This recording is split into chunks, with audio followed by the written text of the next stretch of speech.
ओम दुर्गे नमो नमः। शक्तों को क्षमा तक की जो चरण होते हैं वो मंदिर की ओर लेकर जाते हैं और जो आचरण होते हैं वो भगवान तक लेकर जाते हैं। यदि बच्चे को खिलौना न दिया जाए तो वह थोड़ी देर के लिए रोएगा, लेकिन संस्कार न दिया जाए तो वह जीवन भर रोता है। शिक्षा कहीं से भी प्राप्त की जा सकती है, लेकिन संस्कार हमेशा घर से ही मिलते हैं। ईश्वर ने हमें आनंद ही आनंद दिया है, दुख तो हमारी खोज है। तीर को आगे छोड़ने से पहले पीछे खींचना पड़ता है। ठीक उसी प्रकार अच्छे दिनों के लिए बुरे दिनों से लड़ना पड़ता है। गति के लिए चरण और प्रगति के लिए आचरण बहुत ज़रूरी हैं। रिश्ता गहरा हो या ना हो, परंतु भरोसा गहरा होना चाहिए, क्योंकि गुरु श्रेष्ठ वही जिसकी प्रेरणा से किसी का चरित्र बदल जाए, और मित्र श्रेष्ठ वही जिसकी संगत से रंगत बदल जाए। भरोसा सब पर कीजिए, लेकिन संभल कर कीजिए, क्योंकि कभी कभी खुद के दांत जीभ को काट लेते हैं। इत्र मित्र चरित्र और चित्र किसी के पहचान के मोहताज नहीं हैं। यह तो चारों अपना परिचय स्वयं देते हैं। कथा प्रसंग देव भागवत से है। राजा पुरवा की कथा है। बहुत सुंदर अद्भुत कथा है। राजा पुरवा शूद्र के पुत्र थे और राजा बहुत ही गुणवान थे, शक्तिशाली थे और बहुत वीर थे। उनकी प्रशंसा दूर दूर तक थी। और एक समय उर्वशी पृथ्वी पर भ्रमण करती हुई आई और राजा की वीरता और सुंदरता के वशीभूत हो गई। और उर्वशी अप्सरा राजा पुरवा से कहने लगी, हे राजन, मैं तुमसे विवाह करना चाहती हूँ, क्योंकि ब्रह्मा जी के शाप के कारण उर्वशी मनुष्य योनि में पृथ्वी पर भ्रमण कर रही थी। राजा की सुंदरता और वीरता और शक्ति की प्रशंसा सुनकर उर्वशी राजा पर मोहित हो गई और राजा से विवाह का प्रस्ताव रखा। राजा विवाह के लिए तैयार हो गया। उर्वशी बोली, हे राजन, मेरी 3 शर्तें हैं। पहली शर्त, ये 2 भेड़ के बच्चे हैं, मैं आपको पास इनको रख रही धरोहर के रूप में, इनकी तुम रक्षा करना। दूसरी शर्त है राजन कि मैं केवल घी का सेवन करूंगी और कुछ नहीं खाऊंगी। और ये राजन, मेरी तीसरी शर्त है कि सहवास संभोग के समय आप नग्न अवस्था में दिखें और आप कभी भी वस्त्रहीन नग्न अवस्था में न दिखें, नहीं तो मैं आपको छोड़कर चली जाऊंगी। तीनों में से कोई भी शर्त टूट गई तो मैं आपको छोड़कर चली जाऊंगी। राजा ने स्वीकार किया उर्वशी अप्सरा की 3 शर्तें और उर्वशी से विवाह किया। और फिर विवाह के बाद राजा पुरवा उर्वशी के प्रेम में इतने लीन हो गए कि उन्होंने राजपाट सब कुछ छोड़ दिया। और उर्वशी तो ब्रह्मा जी के शाप के उद्धार को उससे उद्धार करने के लिए राजा से विवाह किया। और राजा उर्वशी के प्रेम में इतनी मुग्ध हो गई कि उन्होंने अपना धर्म कर्म सब कुछ त्याग दिया। कई वर्षों तक उर्वशी के साथ भोग विलास में पड़े रहे, उसी के प्रेम में लीन रहे, उर्वशी के प्रेम में लीन रहे, उनकी सुंदरता पर आसक्त रहे। राजा ने अपना सब कुछ छोड़ दिया, बस उन्हीं की चिंता रात दिन अपने सामने ही उर्वशी को रखते थे। उर्वशी से एक पल भी दूर नहीं होते थे, उर्वशी से इतना प्रेम करते थे। कई वर्ष बीत गए। जब एक दिन राजा इंद्र ने कहा कि देवलोक में नृत्य का कार्यक्रम किया जाए और उर्वशी को बुलाया जाए, तो देखा उर्वशी नहीं है। उर्वशी तो पृथ्वी लोक पर राजा पुरवा के साथ विवाह करके रह रही हैं।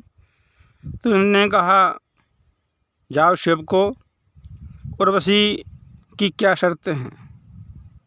उन्होंने कहा, ब्रह्मा जी के शाप के कारण मनुष्य योनि में पृथ्वी पर रह रही हैं और राजा प्रभा से विवाह किए हैं उन्होंने, उर्वशी ने। और पहली शर्त ये है कि 2 भेड़ के बच्चे हैं, और दूसरी शर्त यह है कि राजा को से संभोग के समय नगर अवस्था में देखें, कोई अवस्था में नगर न देखें। तब राजा ने विश्वासु गांधर्वों को कहा, जाओ। जब राजा प्रभा और उर्वशी के साथ रात्रि में संभोग में लीन हो जाए, तब ये 2 भेड़ के बच्चों को छुड़ा कर लाओ। और जैसे राजा प्रभा और उर्वशी के प्रेम में भोगविलास में रात्रि के समय लीन हो गए, तो देवता लोग गए और देवताओं ने, गांधर्व विश्वासु ने भेड़ के बच्चों को छुड़ा लिया। और रात्रि भेड़ के बच्चे जैसे ही आवाज़ देने लगे, चिल्लाने लगे, उर्वशी ने कहा, हे राजन, देखो मेरे 2 भेड़ के बच्चों को देवता लोग ले जा रहे हैं, चोर ले जा रहे हैं। मैंने उन भेड़ के बच्चों को पुत्र के समान पाला था और वो रो रहे हैं, उनको कोई लेके जा रहा है। जाओ राजा, उसकी रक्षा करो। राजा जैसे ही सम्मोग अवस्था में लीन थे, नग्न अवस्था में थे, कपड़े पहने नहीं हुए थे, उसी अवस्था में भागे और देवता वहाँ से भेड़ के बच्चों को छोड़कर चले गए। और स्वयं देवताओं ने क्या किया कि नग्न अवस्था में थे राजा प्रभा, तो उन्होंने वहाँ से बिजली चमका दी। और बिजली चमकी जैसे ही तो राजा प्रभा और उर्वशी को नग्न दिख गए, कुछ पहने नहीं, तैसे भागे थे। तत्काल उस समय संभोग में लीन थे, प्रेम में लीन थे। तो उर्वशी की दोनों शर्तें टूट गईं। और जैसे ही राजा भेड़ के बच्चों को लाए, उर्वशी ने कहा, हे राजन, मेरी 2 शर्तें टूट गईं, अब मैं आपको छोड़कर जा रही हूँ। और राजा को छोड़कर उर्वशी चली गई। राजा विलाप करते रहे, मनाते रहे उसको कि उर्वशी मुझे छोड़कर मत जाओ, मत जाओ। लेकिन उर्वशी नहीं मानी और राजा प्रभा को छोड़कर चली गई। राजा ने उर्वशी की खोज के लिए अपना राजपाट सब छोड़ दिया और कई वर्षों तक पृथ्वी पर खोजते रहे, उर्वशी कहाँ हो, उर्वशी कहाँ हो, उर्वशी कहाँ हो। और उर्वशी कहीं नहीं मिले। 12 वर्ष बीत गए। एक स्त्री के प्रेम में राजा ने सब कुछ छोड़ दिया। कितना दुख सहा। जंगलों में पृथ्वी भटकते रहे, उर्वशी को ढूंढते रहे, खोजते रहे।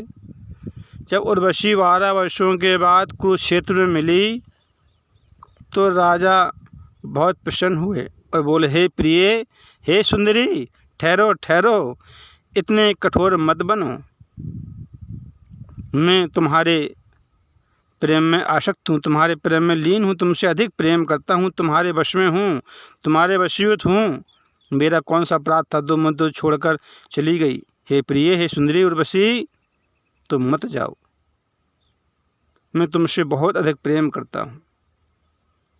लेकिन उर्वशी से राजा प्रभा ने प्रार्थना की, बहुत कहा, लेकिन उर्वशी नहीं मानी। राजा विलाप करते रहे, बहुत दुखी हुए, थके थे, वो कामातुर थे, बहुत अधिक प्रेम करते थे उर्वशी से।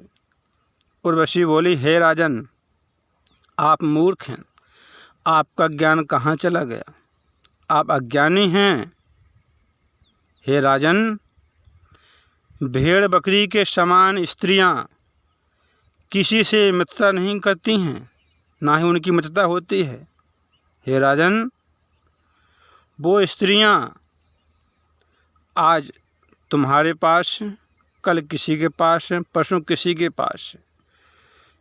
स्त्री पर कभी भी अधिक विश्वास नहीं करना चाहिए। हे राजन, अब आप घर जाइए और सुख से रहिए और भगवान की भक्ति कीजिए। आप मन से किसी भी प्रकार की चिंता न करें, आप मुझे भूल जाइए, मेरे प्रेम को भुला दो, क्योंकि हमारा तुम्हारा संयोग कुछ समय के लिए था, अब हम कहीं तुम कहीं, अब मेरे पीछे मत दौड़ो, अपना राज संभालो, भगवान की भक्ति करो। उर्वशी ने बहुत समझाया, लेकिन उनके पास ज्ञान नहीं था। वो अपने अज्ञान के कारण उर्वशी के पीछे पड़े थे, उनके प्रेम में पड़े हुए थे और बहुत दुख होगा। इसी दुख को देखकर वेद व्यास जी ने प्रतिज्ञा की थी कि मैं किसी स्त्री की संगत नहीं करूँगा। स्त्री से बहुत दुख मिलता है। राजा पुरवा ने बहुत दुख झेला, 12 वर्ष तक राजपाट छोड़कर स्त्री के पीछे दौड़े। और जब मिली तो स्त्री ने मना कर दिया कि स्त्री किसी की उम्मीद नहीं है, आज तुम्हारे पास है, भेड़ बकरी की तरह कल किसी के पास है। उसका मन जिस पर आ जाए उसके साथ वो चली जाए, वो किसी की नहीं मानती। और बहुत समझाया, लेकिन राजा पुरवा नहीं माने, रोते रहे, विलाप करते रहे, बस चली गई। व्यास जी ने किसी स्त्री की संगत नहीं की और बिना स्त्री की ही उनको एक पुत्र की प्राप्ति हुई, सुखदेव महाराज की। भगवान शिव की तपस्या की। बहुत सुंदर अद्भुत कथा है। यहीं से चंद्रवंश प्रारंभ हुआ। आगे चल के भगवान श्री कृष्ण ने जन्म लिया। बहुत सुंदर कथाएं हैं, कथाओं को सुनते रहें। फिर मिलेंगे अगली बार एक खास वीडियो के साथ। तब तक आप सब देखते रहे, चंद्र कथा को सुनते रहें, काम करते रहें, मैया का नाम जपते रहें। शक्तों को क्षमा तक की क्षमा तक की।